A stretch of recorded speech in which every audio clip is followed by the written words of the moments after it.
গাজীপুরের শ্রীপুরে পৌর কৃষক দলের উদ্যোগে পরিচিতি সভা ও সাংস্কৃতিক অনুষ্ঠান অনুষ্ঠিত হয়েছে।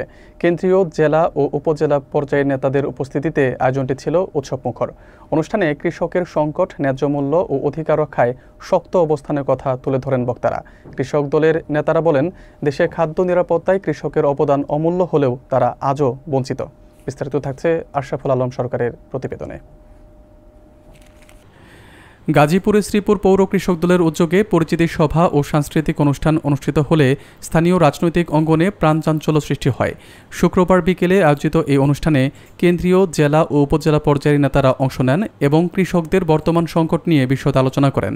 প্রধান অতিথি অধ্যাপক ডাক্তার এস.এম. রফিকুল ইসলাম বাচ্চু তার বক্তব্যে উল্লেখ করেন যে, দেশে কৃষক আজ চরম চাপের মধ্যে রয়েছে এবং ন্যায্য মূল্য ও কৃষি উপকরণের সঠিক ব্যবস্থাপনা না থাকায় তারা প্রতিনিয়ত বঞ্চনার শিকার হচ্ছেন বলে তার পর্যবেক্ষণ।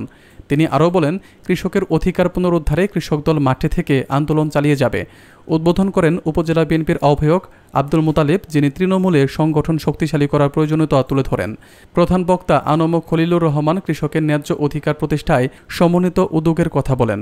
বিশেষ বক্তা হিসেবে ভিপি শফিকুল ইসলাম শফিক ও আবুল মনসুর মণ্ডল সহ অন্যান্য নেতারা কৃষি খাতের বাস্তব চিত্র তুলে ধরে তৃণমূল সংগঠনের ভূমিকা আরও জোরদার করার উপর গুরুত্ব দেন।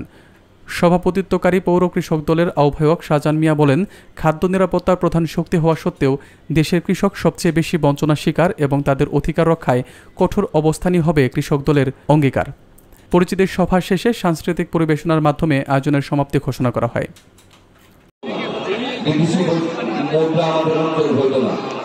একজন কৃষক যদি ফসল না ফলাইতো তাহলে আমাদের খাদ্য সংকটে আমাদের সমস্যার সৃষ্টি হইত।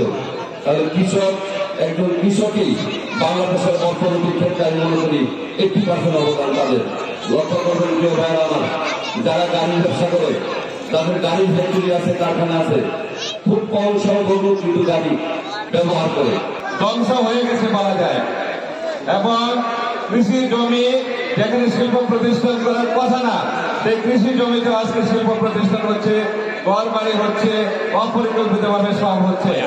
একদিন আমাদের কৃষিকে আমরা অবহেলা করলাম এবং কৃষিকে যে আমরা ধ্বংস করলাম, তার জন্য কিন্তু আমাদের একটা সময় কিন্তু আমরা বুঝতে পারবো যে আমরা কত বড় ভুল করেছি। আমি কৃষক দল অল্প সময়ে ত্রিপুরা উপজেলা এবং পৌর কৃষক দল যেভাবে গিয়েছে, আমি সেই জন্য ধন্যবাদ জানাই সবাইকে। অত্যন্ত একটা গতিশীল সংগঠন হিসেবে তারা এগিয়ে গেছে এবং আমি আশা করি ভবিষ্যতে তারা আমাদের জননেতা, আগামী রাষ্ট্রনায়ক তারেক রহমানের নির্দেশে এই দলকে আরো সুসংগঠিত করবে এবং জনগণের প্রয়োজনে, কৃষির প্রয়োজনে, দেশের প্রয়োজনে তারা কাজ করবে। সবাইকে ধন্যবাদ জানিয়ে আমার বক্তব্য শেষ করছি। বাংলাদেশ